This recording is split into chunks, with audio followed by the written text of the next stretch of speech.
నమస్తే, welcome to PTV news update. చూద్దాం. ఒక ఉంగరంలో అత్యధిక వజ్రాలను పొదిగించి అద్భుతంగా తయారు చేసిన the divine ring Guinness world రికార్డులో చోటు దక్కింది. హైదరాబాద్ కు చెందిన ది డైమండ్ స్టోర్ యజమాని శ్రీకాంత్ డిజైన్ చేసిన ఈ రింగ్ కు most diamonds set in a ring అవార్డును గిన్నిస్ వరల్డ్ రికార్డు అందించింది. ఈ మేరకు హైదరాబాద్ జూబ్లీహిల్స్ లోని డైమండ్ ఫ్లోర్ లో ఏర్పాటు చేసిన సమావేశంలో the divine design diamond ring ను ఆవిష్కరించారు. గతంలో ముంబైకి చెందిన ఓ వ్యాపారి 7,777 డైమండ్లతో రింగ్ తయారు చేసి గిన్నిస్ వరల్డ్ రికార్డు సాధించారని, ఇప్పుడు 7,801 డైమండ్ను ఒకే రింగ్ లో పొదిగించడం ద్వారా పాత రికార్డు అధిగమించామని శ్రీకాంత్ అన్నారు. డైమండ్ రింగ్ కు అంతర్జాతీయ స్థాయిలో గుర్తింపు రావడం చాలా సంతోషంగా ఉందని ఆయన తెలిపారు.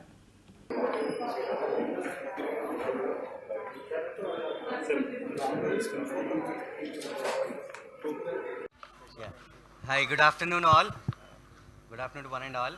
Myself Koti Srikanth, son of Mr. Chandubhai Garu, and we are basically from the retailing segment of the diamond jewelry, and the diamond store by Chandubhai, as you all know already in Twin Cities, is one of the prime retailer with regard to diamond jewelry. Not even we just customize to the requirements of the customers, but it's always in our blood that we need to invent new things every day. And here is one of the invention that we have made. We have created a ring with 7,801 diamonds. And this day is really a very happy day for us when we are unveiling our ring, which is being recognized by the Guinness Book of World Records as the world's most diamond set in one single ring. The title for the ring calls as the Divine 7801, Brahma Vajra Kamalam. The Divine 7801 Brahma Vajra Kamalam. As you all know, Brahma Kamalam is a flower which is very rare, and in the way I wanted to create a ring which would be equally rare. And as Telugulo చెప్పమంటారు, which మీకు అందరికీ తెలిసిందే already. బ్రహ్మ కమలం ఒక rare flower. అలాంటి పుష్పంని recognise చేస్తూ ఒక చిన్న పువ్వు లాంటి రింగ్ని మనం రెడీ చేశాము. కానీ దాంట్లో 7,801 వజ్రాలు పొదిగించాము. అది చాలా రేర్ కాబట్టి దానికి బ్రహ్మ కమలం అని పేరు ఇచ్చాము. కాకపోతే అది వజ్రాలతో కూడి ఉంది కాబట్టి బ్రహ్మ వజ్ర కమలం అని చెప్పి పేరు ఇవ్వబడింది. దీనికి చేయడానికి మాకు దాదాపు 6 నెలల సమయం పడింది చేయడానికి. అండ్ మొత్తం ప్లానింగ్ చేసి ఒక ప్రాపర్ స్కెచ్ చేసుకోవడానికి ఒక 5 months పట్టింది. Total a period of 11 months it took for us to make this ring. And దీని తర్వాత it was the round of Guinness Book of World Records, which they had of several questions. They were coming back and front, and they finally gave us a certificate saying that this is the most diamond set in one ring, and we got a confirmation in September.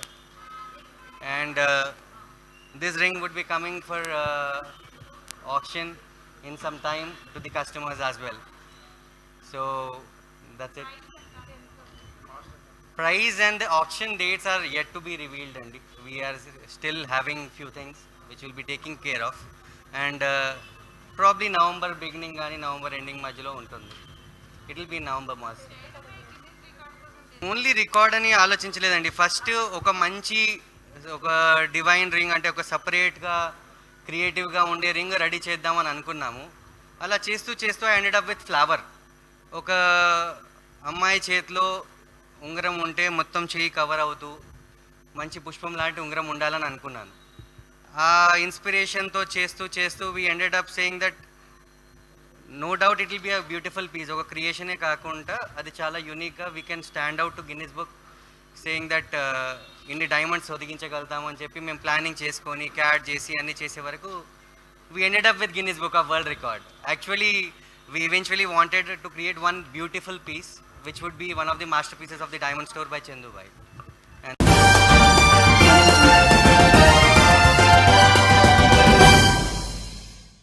అభ్యంతరకర వ్యాఖ్యలపై ప్రముఖ న్యాయవాది కళానిధి దేశంలోని న్యాయ వ్యవస్థకు high court ప్రధాన న్యాయమూర్తిని క్షమాపణ కోరారు. Somajiguda press క్లబ్లో ఏర్పాటు చేసిన విలేకరుల సమావేశంలో ఆయన మాట్లాడుతూ, ఈ ఏడాది మే నెల 20వ తేదీన ఓ ఛానల్కు ఇచ్చిన ఇంటర్వ్యూలో వలస కార్మికుల సమస్యల గురించి మాట్లాడే సమయంలో తన నోటి నుంచి వచ్చిన వ్యాఖ్యలు న్యాయ ధర్మాసనాన్ని కించపరిచే విధంగా ఉన్నాయని, తక్షణమే క్షమాపణ కోరమని హైకోర్టు ఆదేశించిందని తెలిపారు. ఉన్నత న్యాయస్థానం ఆదేశాల మేరకు తాను దేశంలోని న్యాయ వ్యవస్థకు ఆంధ్రప్రదేశ్ హైకోర్టు న్యాయమూర్తికి బహిరంగంగా క్షమాపణ కోరుకున్నట్లు తెలిపారు. భవిష్యత్తులో ఇలాంటివి చోటు చేసుకోకుండా తగిన విధంగా వ్యవహరిస్తానని కళానిధి విన్నవించారు. తెలుగు డైలీలో ఒక అడ్వర్టైజ్మెంట్ ఇచ్చాను, బహిరంగ ప్రకటన ఇచ్చాను, బహిరంగ క్షమాపణ అని. తర్వాత ఈ రోజున ప్రెస్ క్లబ్లో, సోమాజిగూడలో ఉన్న ప్రెస్ క్లబ్లో ప్రెస్ కాన్ఫరెన్స్ పెట్టాను. నా దగ్గర ఉన్నటువంటి నా ప్రైవేట్ ఛానల్ వాళ్ళు దీన్ని మొత్తం రికార్డ్ చేసి నాకు ఒక సీడీ ఇస్తాను. దాన్ని నేను హైకోర్టులో ప్రూఫ్గా ఫైల్ చేయాలి. ఫైల్ చేస్తే వాళ్ళు ఇచ్చినటువంటి ఆదేశాల ప్రకారంగా నేను ఈ ప్రెస్ కాన్ఫరెన్స్ పెట్టినట్లు అవుతుందన్నమాట. దీని ప్రకారంగా నేను క్షమాపణ చెప్తున్నాను. యావత్ సమాజానికి, యావత్తు న్యాయ వ్యవస్థకి, దేశంలో ఉన్న మొత్తం న్యాయ వ్యవస్థకి, హైకోర్టు చీఫ్ జస్టిస్ గారికి, ఆయన కంపెనీయన్ జడ్జిస్ అందరికీ కూడా చేసేసి దయచేసి నన్ను క్షమించండి. ఏదో ఫ్లోలో, స్పీచ్ ఫ్లోలో నేను అట్లా మాట్లాడాల్సి వచ్చింది, కానీ నేను నిజంగా ఉద్దేశపూర్వకంగా మాట్లాడలేదు. కావాలంటే నేను గతంలో మాట్లాడిన నా వీడియో చూస్తే మీరు అర్థమవుతుంది. ఉదాహరణకి రోజా గారి వీడియో ఉంది, అది చూడండి. అది దాంట్లో నేను న్యాయ వ్యవస్థని ఏ రకంగా నేను హైలైట్ చేశాను, అది చూడండి, అలాగే చూడండి అని చెప్పండి. రైట్.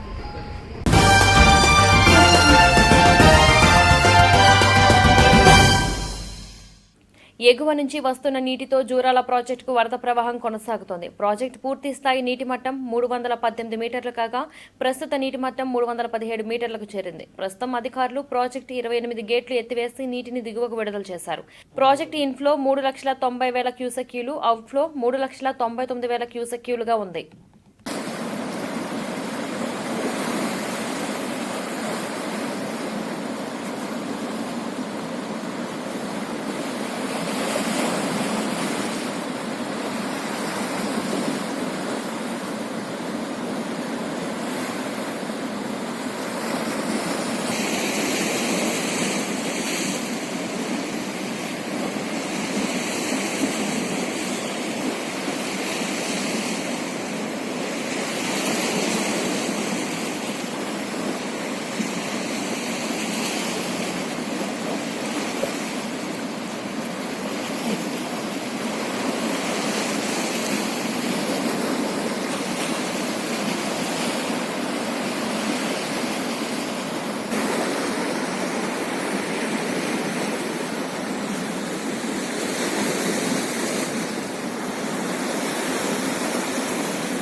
తక్షణమే జిల్లాలోని మొత్తం ధాన్యం కొనుగోళ్ల కేంద్రాలు ప్రారంభమయ్యేలా అధికారిక యంత్రాంగం చొరవ చూపాలని సిద్దిపేట జిల్లా కలెక్టర్ వెంకట్రామరెడ్డి పేర్కొన్నారు. జిల్లాలోని ధాన్యం కొనుగోలు కేంద్రాల ప్రారంభం, సన్నాహకాలపై ప్రత్యేక దృష్టి పెట్టి ధాన్యం కొనుగోళ్ల నిర్వహణ సజావుగా సాగేలా చర్యలు తీసుకోవాలని అధికారులను ఆదేశించారు. 3 రోజుల్లోపు కొనుగోలు పూర్తయిన రైతులకు నగదు చెల్లింపులు చేయాలని సీఎం కేసీఆర్ స్పష్టమైన ఆదేశాలు ఇచ్చినట్లు అధికారులకు సూచించారు. ప్యాడీ పర్చేస్ సెంటర్ మీద, ప్యాడీ ప్రొక్యూర్మెంట్ సెంటర్స్ మీద మనం గత 10 రోజుల నుంచి కొంత ఎక్సర్సైజ్ చేశాము. సివిల్ సప్లైస్ కార్పొరేషన్ కూడా జీవో నంబర్ 9 ఎగ్జాస్టివ్గా ప్రతి లెవెల్లో ఏం చేయాలనేది ప్రభుత్వం నుంచి ఆదేశాలు వచ్చాయి. ముఖ్యంగా మన జిల్లాలో ప్యాడీ ఏరియా అండర్ కల్టివేషన్ 1,00,000 ఎకరాలు అదనంగా పెరిగింది ఈసారి పంట మార్పిడి ప్రభుత్వ ఆలోచన విధంగా. దానివల్ల ఎక్కువ మనం ప్యాడీ వచ్చే అవకాశం ఉంది. సెంటర్స్ కూడా అన్లిమిటెడ్గా, అంటే there is no limit for centres. ప్రతి గ్రామ పంచాయతీలో సెంటర్ కావాలి అంటే ఓపెన్ చేయాల్సిన బాధ్యత జిల్లా యంత్రాంగానికి ఉంది. సో మనము 400 సెంటర్లు, 499 గ్రామ పంచాయతీలకు గాను 400 సెంటర్స్ పెట్టడము నిర్ణయించుకున్నాం. ఇది కాకుండా ఇంకా సెంటర్స్ కావాలంటే కూడా 499 సెంటర్స్ కావాలంటే కూడా మనం సిద్ధంగా ఉన్నాం. ఒక్కరోజు నోటీస్లో సెంటర్ ఓపెన్ చేయడానికి కావలసిన ఎక్విప్మెంట్ అంతా పెట్టుకొని రెడీగా ఉన్నాం. ఇస్తూ పూర్తి స్థాయిలో రైతుకి ఇబ్బంది జరగకుండా మనం ధాన్యం కొంటున్నాం. సో రైతు ధాన్యం కొనే పరిస్థితిలో ముఖ్యమంత్రి గారి ఆదేశం, ఏ రైతు కూడా పక్క గ్రామంలోకి పోవద్దు, ఆ రైతు ఊర్లోనే కొంటాం అనే స్లోగన్ ముఖ్యమంత్రి గారు ఇచ్చారు. ఆ డైరెక్షన్, ముఖ్యమంత్రి గారు ఇచ్చిన డైరెక్షన్ మేరకి 400 ప్యాడీ పర్చేస్ సెంటర్లు ఏర్పాటు చేయడం జరిగింది. సో మనకి మైచరైజ్ మిషన్స్ 400 ఉన్నాయి జిల్లాలో, ప్యాడీ క్లీనర్స్ 400 ఉన్నాయి, వేయింగ్ స్కేల్స్ 400 ఉన్నాయి, గన్నీ బ్యాగ్స్ సరిపోయేటట్టుగా ప్లాన్ చేసుకోవాలి. టార్పులిన్స్ కూడా లాస్ట్ టైం ఒక 5,000 కొన్నాం, మళ్ళీ ఇప్పుడు ఒక 4,000కో 3,000కో నేను ఆదేశాలు కూడా ఆర్డర్స్ పాస్ చేసిన.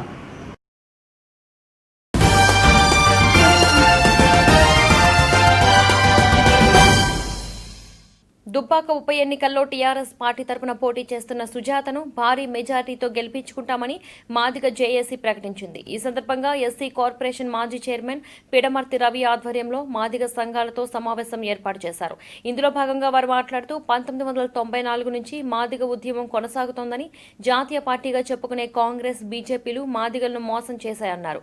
వర్గీకరణ ఆవశ్యకతను అసెంబ్లీలో తీర్మానం చేయించి కేంద్రానికి పంపిన టీఆర్ఎస్ పార్టీకే మా మద్దతు ఉంటుందన్నారు. సమాజం అంతా దాని గురించి ఆలోచిస్తుంది. అందుకోసమనే ఇవాళ మేము ఎందుకు దుబ్బాకలో టీఆర్ఎస్ పార్టీకి మా సంఘాలు మద్దతు తెలిపినాయంటే 1994లో మాదిగ ఉద్యమం పుట్టింది. ఆనాటి నుంచి ఈనాటి వరకు కేంద్రంలో అధికారంలో ఉన్నటువంటి కాంగ్రెస్, బీజేపీ పార్టీలు వాళ్ళు దుబ్బాకలో పోటీ చేస్తూ ఉన్నాయి. కాంగ్రెస్ పార్టీ అధికారంలో ఉన్నప్పుడు నేను వర్గీకరణ చేస్తామని చెప్తుంది. అప్పుడు బీజేపీ ఏం చెప్తుందంటే పార్లమెంటులో కాంగ్రెస్ బిల్లు పెడితే మేము చేయలేపుతామని చెప్తుంది. ఇప్పుడు బీజేపీ పార్టీ కేంద్రంలో దాదాపుగా 7 సంవత్సరాల నుంచి వరుసగా అధికారంలో ఉంది. ఇప్పుడు బీజేపీ ఏం చెప్తుందంటే మేము పార్లమెంట్లో బిల్లు పెడతామని బీజేపీ చెప్తా ఉంది. కాంగ్రెస్ ఏం చెప్తుంది, మేము వాళ్ళు బిల్లు పెడితే మేము చేయలేపామని కాంగ్రెస్ పార్టీ చెప్తా ఉంది.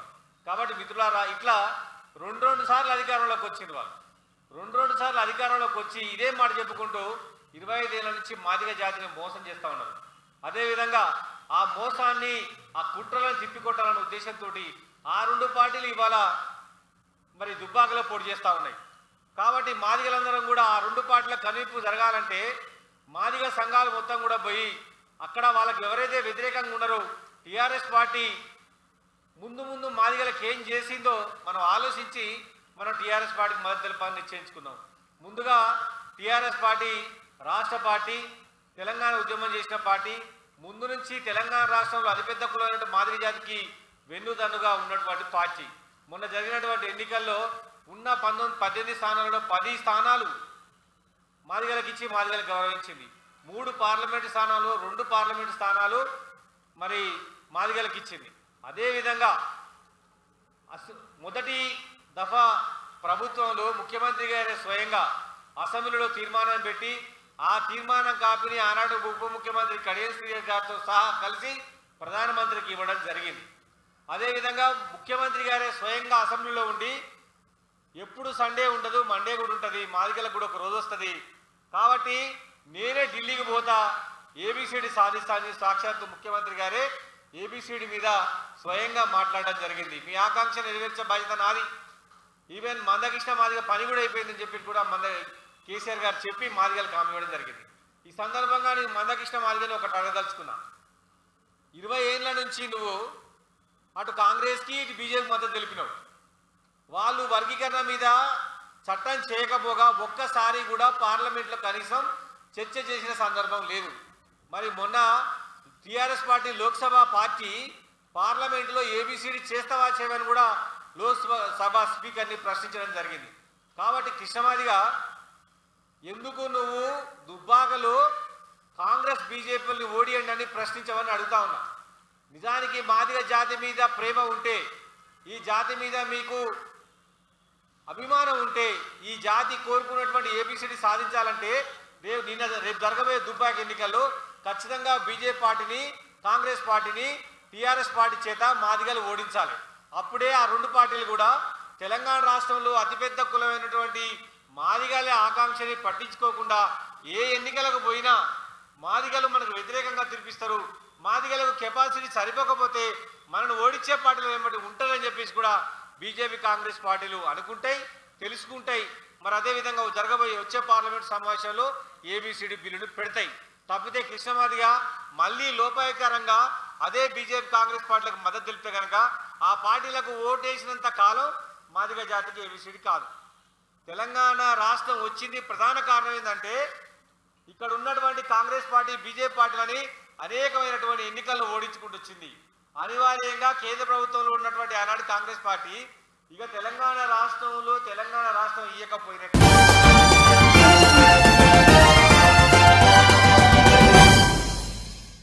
సాంకేతిక కళాశాల అధ్యాపకుల సమస్యలు పరిష్కరించాలని Telangana schools technical college employees association ఆధ్వర్యంలో చలో జేఎన్టీయూ కార్యక్రమాన్ని చేపట్టారు. ర్యాలీగా వెళ్లి యూనివర్సిటీ ముట్టడికి ప్రయత్నించారు.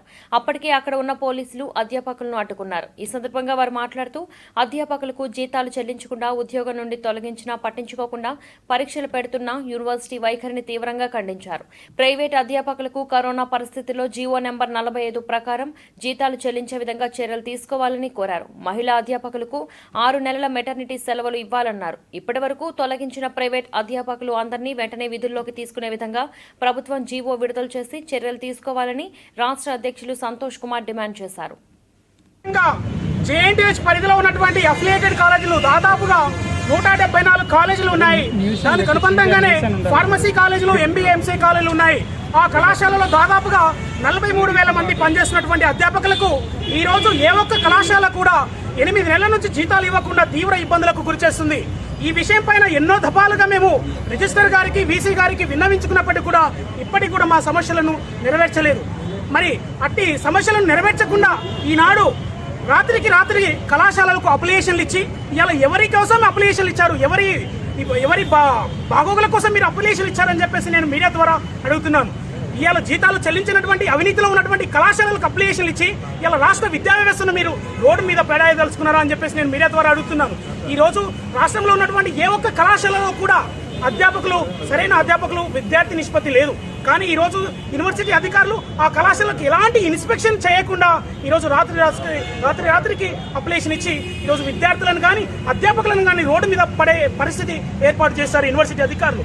నేను ఒక్కటే అడుగుతున్నాను ఈ మీడియా ద్వారా, మా యొక్క చలో జేఎన్టీయూ ద్వారా అడిగేది ఒకటే, యూనివర్సిటీలో ఉన్నటువంటి అవినీతి దొంగలు కూడా ఈ యూనివర్సిటీలో ఉన్నారు అని చెప్పేసి నేను మీడియా ద్వారా తెలియజేస్తున్నాను.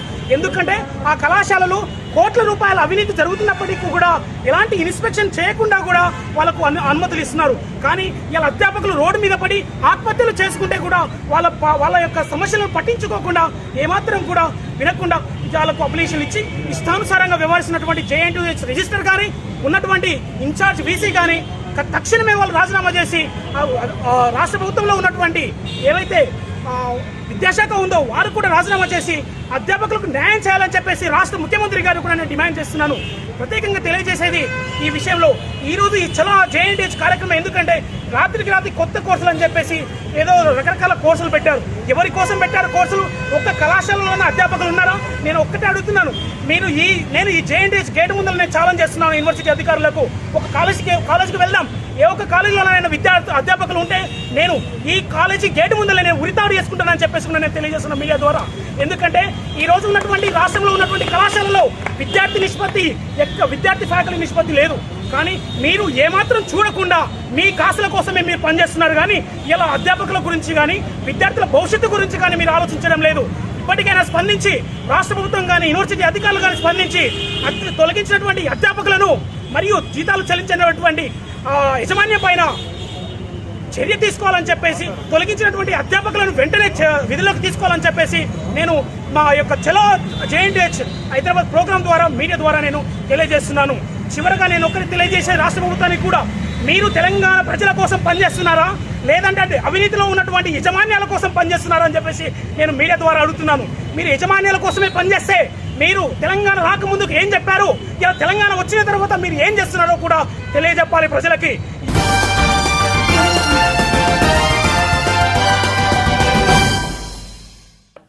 రైట్ టీవీ అప్డేట్స్ చూస్తూనే ఉండండి PTV న్యూస్.